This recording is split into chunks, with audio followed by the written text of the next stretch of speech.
Acara ini didukung oleh Desa Pay, cashless-nya kerabat desa Indonesia. Inilah tugas yang mungkin ya dari 5 tahun ke belakang mungkin teman-teman TPP pada lupa, itu kan mungkin ada sedikit yang mau saya sampaikan ya. Jadi tujuannya setelah sarapan ini mungkin ya saya juga agak agak info nih, karena mungkin teman-teman yang lain ilmunya mungkin bisa di atas saya ini kan.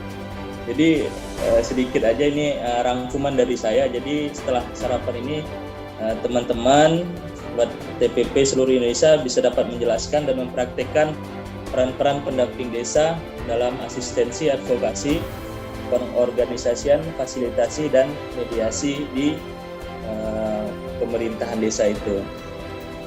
Kemudian selanjutnya,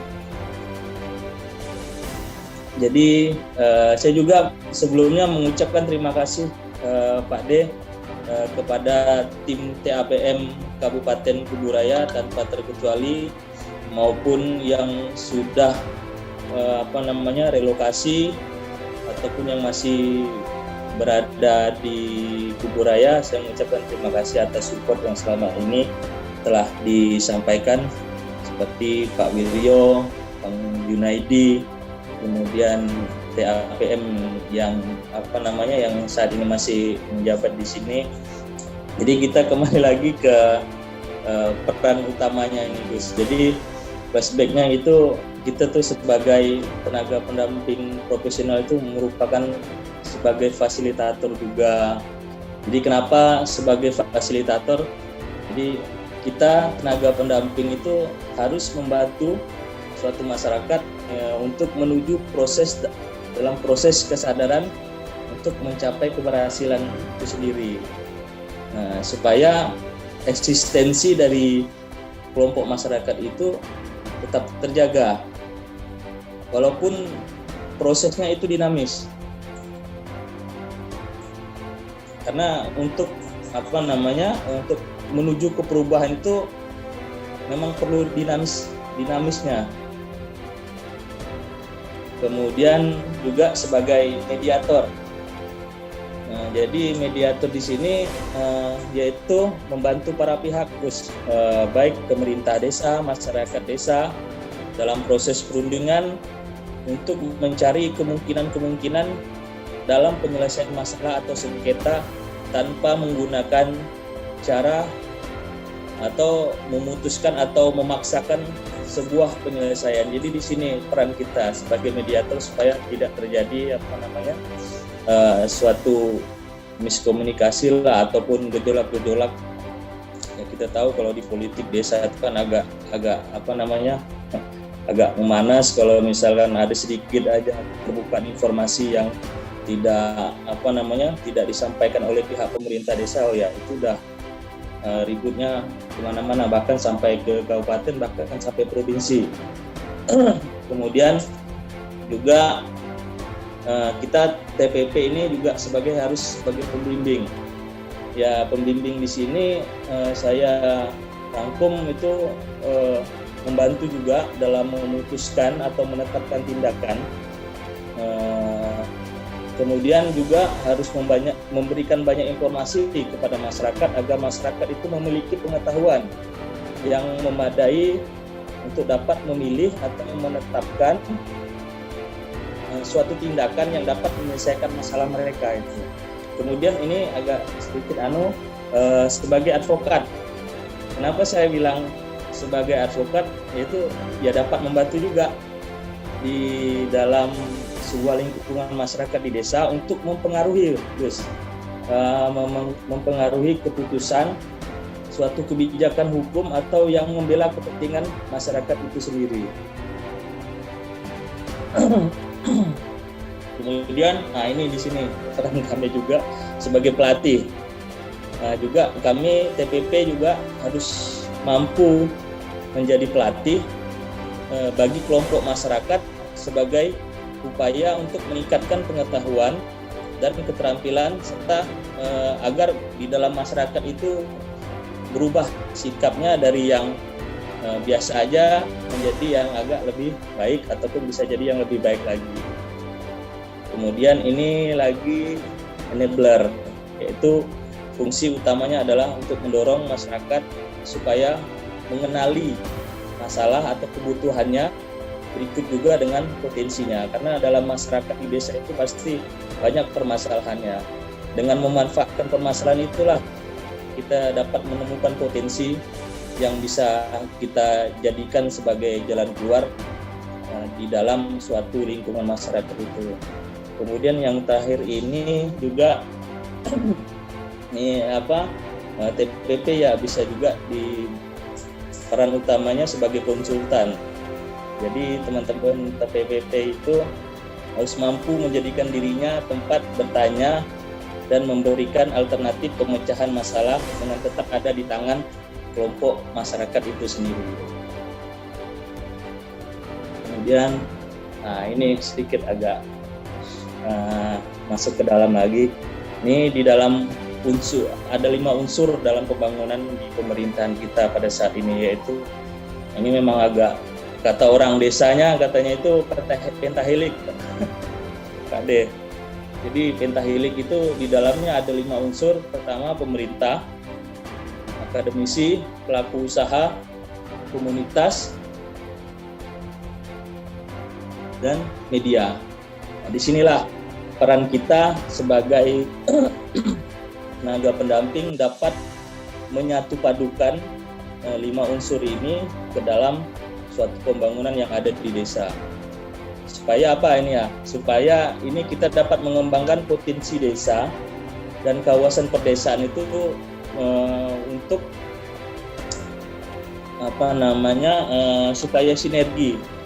Jadi dalam 5 unsur ini harus bisa bersinergi. Jadi multi pihak, di mana unsur-unsur kelima tersebut dapat menjadi media bersatu padunya dalam mengembangkan potensi lokal desa dan kawasan pedesaan itu sendiri.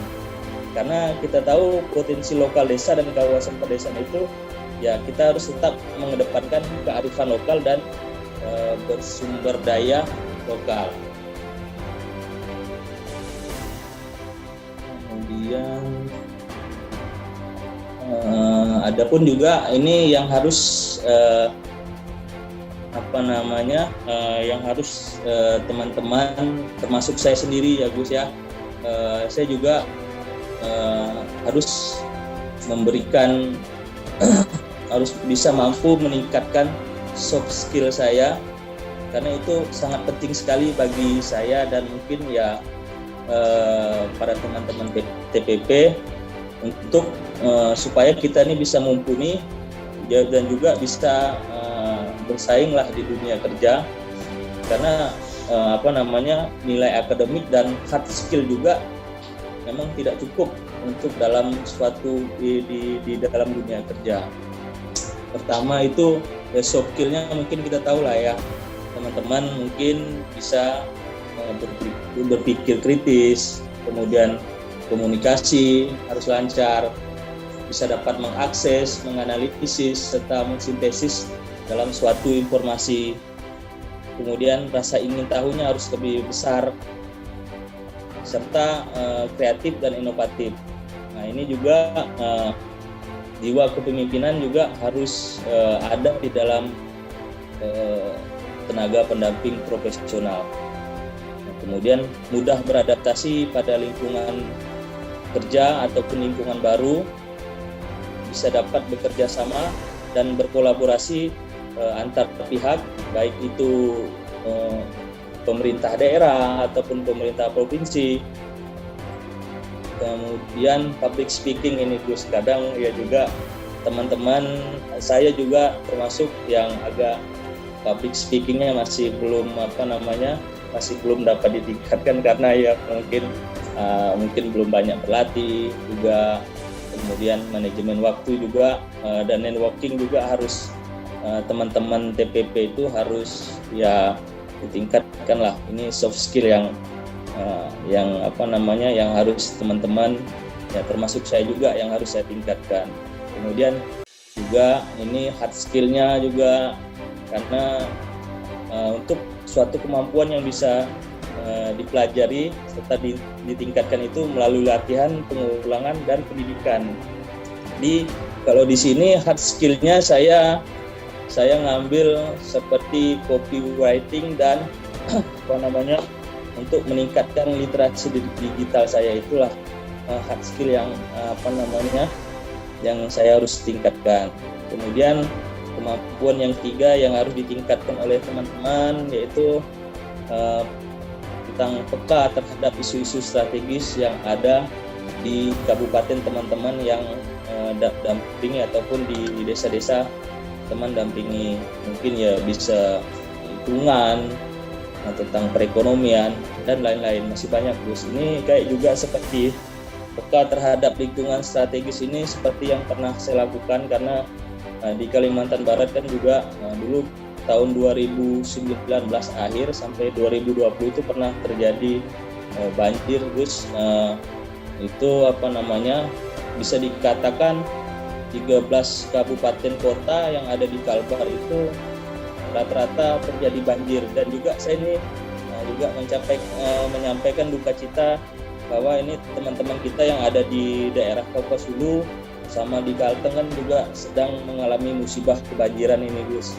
Jadi inilah di isu lingkungan ini yang saya angkat itu untuk penanaman kembali bibit-bibit pohon tanaman. Itu saya bekerja sama dengan BPDAS, Badan Pengelola Daerah Aliran Sungai Kapuas. Nah, itu saya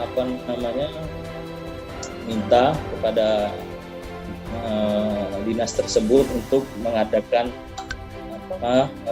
bibit tanaman, dan alhamdulillah udah kurang lebih 26.000 bibit pohon itu udah tersalurkan. Kemudian lanjut Gus.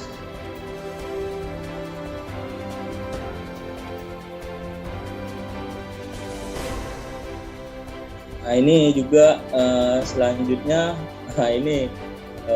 dalam pendampingan juga peran dunia digital itu sangat dibutuhkan oleh tenaga pendamping. Kenapa?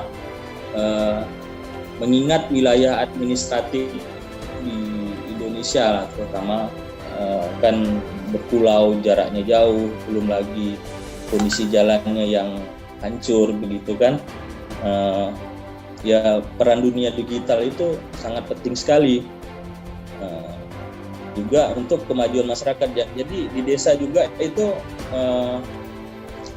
kalau kita dulu kalau yang udah berumah tangga mungkin kalau habis bangun tidur mungkin kita istri ataupun anak yang kita sayang gitu kan, saat ini di dunia saat ini pagi-pagi bangun tidur itu bukan lagi orang yang disayang yang dipeluk ataupun ini, sekarang pagi-pagi bangun tidur udah pegang HP gitu kan. Begitu juga dengan kita harus bisa bertransformasi lah, buat saya juga, buat teman-teman, supaya dapat mengupgrade juga pengetahuan dalam pendampingan, karena perkembangan teknologi informasi ini dapat membuat sebuah perubahan dalam masyarakat, karena lahirnya media sosial itu menjadikan dapat menjadikan pola perilaku masyarakat mengalami pergeseran baik budaya, etika, dan norma yang ada. Karena kemudian lanjut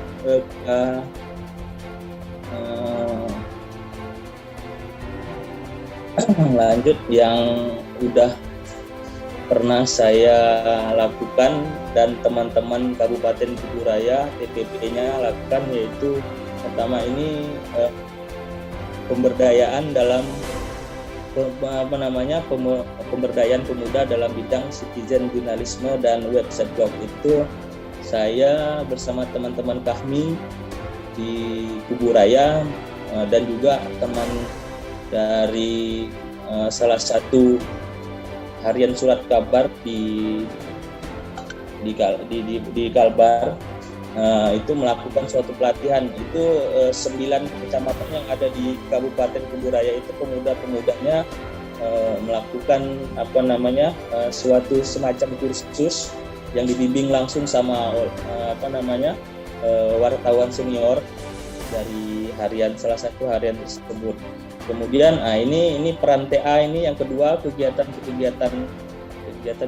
yang sudah dilakukan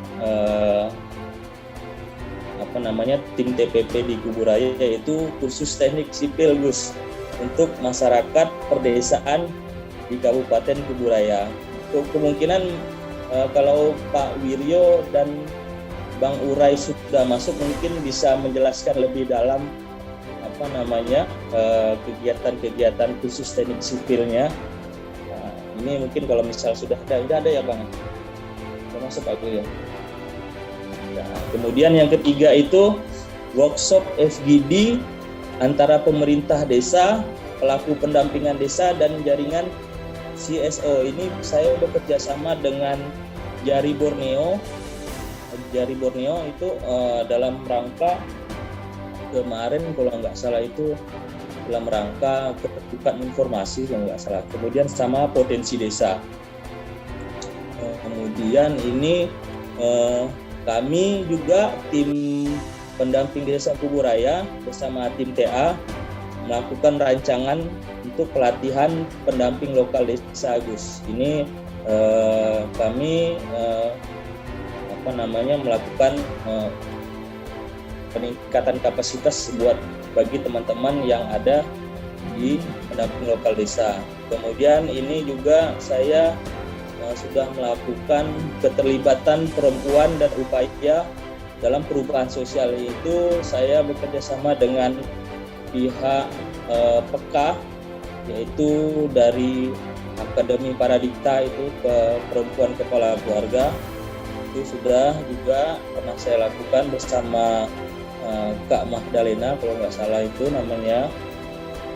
Kemudian juga teman-teman TPP di sini juga pernah melakukan percepatan dalam menyusun strategi untuk perubahan percepatan perdes tentang APBDes. Itu juga pernah sama tim-tim dari tenaga ahli di Kabupaten Kuburaya. Kemudian juga pernah melakukan musdes dalam rangka menghasilkan perdes tentang pendapatan asli desa di Desa Dabong. Itu jadi potensi di Desa Dabong itu banyak sekaligus. Itu pernah jadi stehernya ataupun tempat berlabuhnya para kapal gitu kan. Itu kita anukanlah buat suatu peraturan supaya perdes itu bisa terwujud. Kemudian ini bursa inovasi. Kemudian juga melakukan sosialisasi dan orientasi program P2KTD, yaitu program inovasi desa di Kuburaya ini pada tahun 2018. Kemudian juga ada kegiatan khusus tentang diseminasi sistemik review dan problematika pengawasan dana desa tahun 2017 dan pengaruhnya terhadap pelayanan publik di desa di Provinsi Kalimantan Barat. Ini pada saat ini Komisi Informasi Publik Komisi Informasi pernah KIP kemarin. Ini sedikit musrembang kecamatan untuk pembangunan Kuburaya. Kemudian ini yang tadi saya sampaikan peka terhadap lingkungan ini.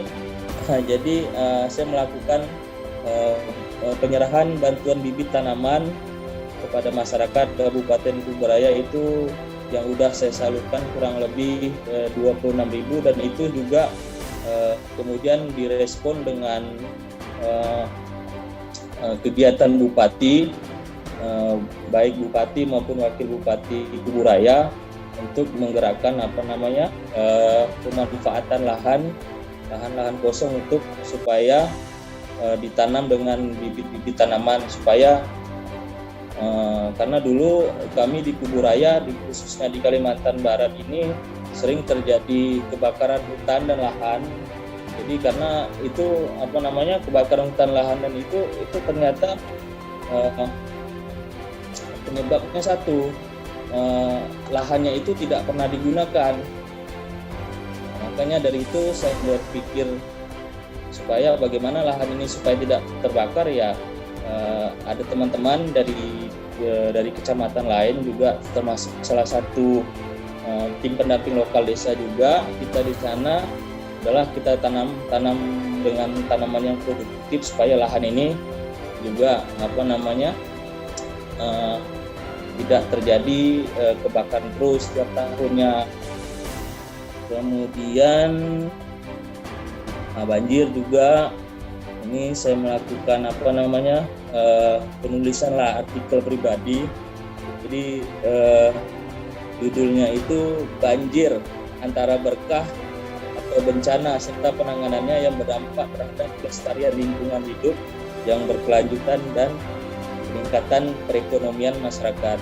Dan juga ini juga sudah direspon sama pihak pemerintah Kabupaten Kuburaya, karena ternyata penyebab banjir juga penyebabnya salah satu saluran yang mampet ataupun baik parit, juga saluran tersier, sekunder maupun primer itu tertutup oleh rumput tebal gitu, dan akhirnya pemerintah Kabupaten Kuburaya juga langsung respon dan menurunkan tim untuk melakukan membersihkan lahan-lahan tersebut supaya lahan tersebut bisa dialiri air, karena juga termasuk aliran air itu juga bisa dimanfaatkan apabila lahan tersebut terjadi kebakaran.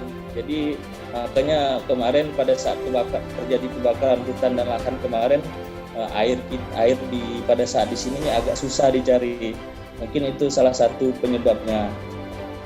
Kemudian ini yang terakhir kami lakukan dengan Bang Urai, yaitu melakukan pelatihan mandiri tentang kader teknik desa di Kecamatan Terentang Kabupaten Kuburaya dengan inisiatif biayanya itu mandiri per desa, Agus. Mungkin nanti ini bisa disampaikan oleh Bang Urai sendiri karena mungkin masih ada waktu mungkin ya. Mungkin ini yang slide terakhir, Agus. Ini untuk dokumentasi. Yang pertama itu pernah kami lakukan tim TPP Kabupaten Kuburaya ini pelatihan untuk perangkat desanya. Itu dulu namanya Kasih Ekbang, pernah ikut juga. Yang keduanya itu antara saya dan pihak dari Borneo Kalbar pernah melakukan semacam menggali potensi lah tentang di desa di Kuburaya khususnya. Kemudian itu kegiatan dokumentasi pada saat peningkatan kapasitas lokal pendamping lokal desa itu masih ada TA kami dulu yang Bang Junaidi. Nah, kemudian yang itu bekerja sama dengan Serikat PK atau Akademi Paradikta Perempuan Kepala Keluarga itu. Nah, itu kegiatannya. Kemudian lanjut. Nah, ini juga melakukan sosialisasi terhadap orientasi P2KTD, program PID di Kabupaten Kuburaya. Kemudian ini saya melakukan penyerahan bantuan kepada salah satu perwakilan masyarakat di Kabupaten Kuburaya. Ini juga langsung direspon dalam saat kegiatan musrembang kecamatan di Kecamatan Terentang. Bupati, Wakil Bupati dan Ketua DPRD-nya langsung ya bisa dibilang respon lah terhadap kegiatan pendampingannya. Nah, ini yang terakhir. Ini terakhir yang kami lakukan sebelum masuk ke ini pelatihan kader teknis desa, Agus, bersama tim TA yang baru tim TA Infrastruktur Bang Urai, ini kami melakukan pelatihan terhadap seluruh perangkat desa yang ada di Kecamatan Tentang. Kemudian mungkin sampai di situ Gus,